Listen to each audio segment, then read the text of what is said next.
When I say woke, I'm talking about modern left-leaning identity politics. Almost everyone understands what it is, but they don't want you to give it a name because then you can criticize it. So if you can't accurately describe what it is, then it doesn't get criticisms, which is what we're going to do in this particular video. I will show you how this ideology is meant to divide people and to create grievances where there are none. So let's watch a wholesome video first together, and then we can draw conclusions.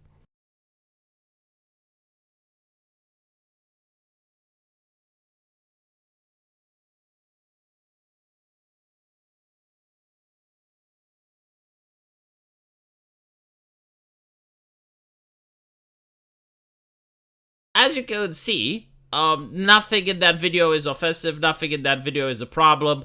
If you had seen it 10 years ago, everyone would have said, well, that's a really wholesome video. I mean, it's a little kid, goes and takes a picture with his favorite athlete. What could be wrong about it?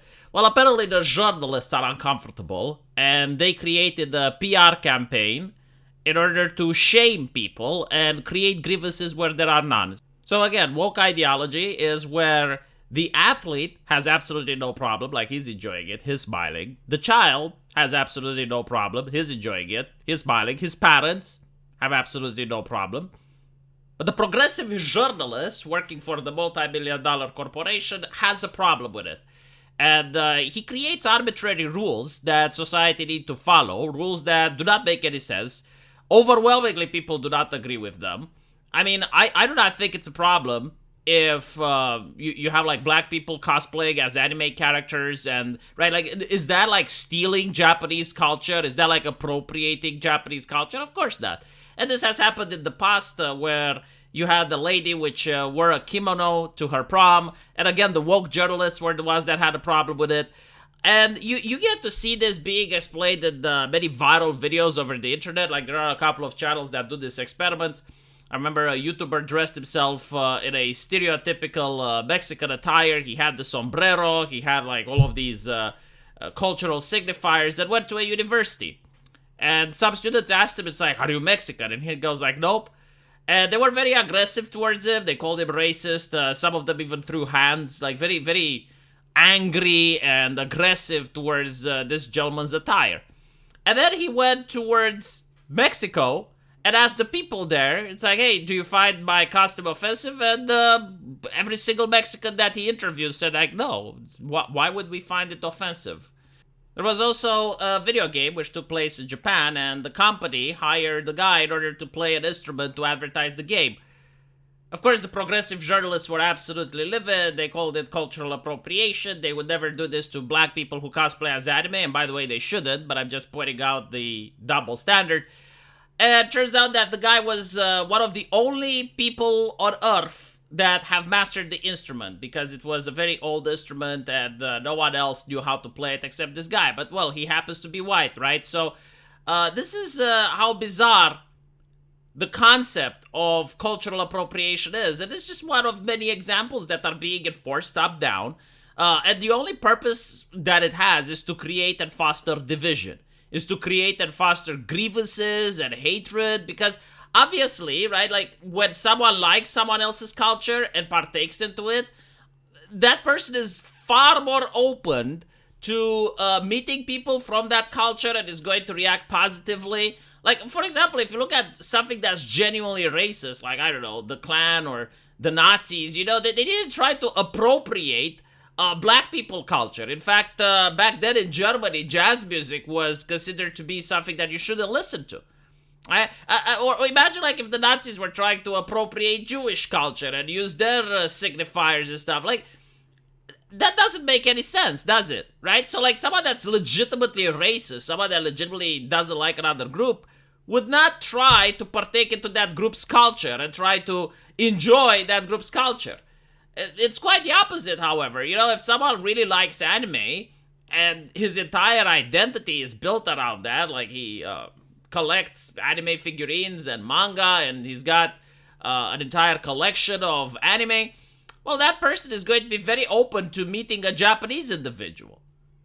I mean, that Japanese individual may not even be into anime, but like, that person, just because he's collecting these things and he loves these things, he's going to be far more open and more excited to not only meeting someone from Japan, but also traveling to Japan. And it's the same thing I noticed with people who like rap music. Like, people who have, like, their entire attire built around that, you know, like, they wear the gold chains and the rings, and they listen to rap music and stuff. Like, they're far more open to meeting and talking with black people, because, the musician that he likes, right, are opening him up to that culture. So, it's completely ridiculous. Like, this is only something that's coming from the academia. It's being enforced top-down. It's not something grassroots. It's not something artificial. Like, it's not that the people from a particular culture started getting angry and upset that their culture is being appropriated. Not to mention the very fact that culture is not intellectual property. Like just because someone invented something and happens to have the same skin color like you do doesn't give you any right of his invention. I mean, if you're an American, that doesn't mean you own the right to the airplane just because the Wright brothers invented it. And anyone else that flies a commercial airplane, well, it's violating American culture. And of course, you know, the double standard, because, like, no one will say, well, you know, you're not allowed to use penicillin because, you know, your ancestors didn't invent it, it's someone else. Like, all of this madness doesn't make any sense, doesn't resonate with the common folk, and yet we have to put up with it. And the only question that I have is why? And the answer is, well, because of threats. That's why. Like, if you don't put up with it, your career can be ruined, you can get fired, people are going to try to do bad things to you. Because they know that this ideology doesn't have any logic. Because if it was logical, they wouldn't need this level of enforcement.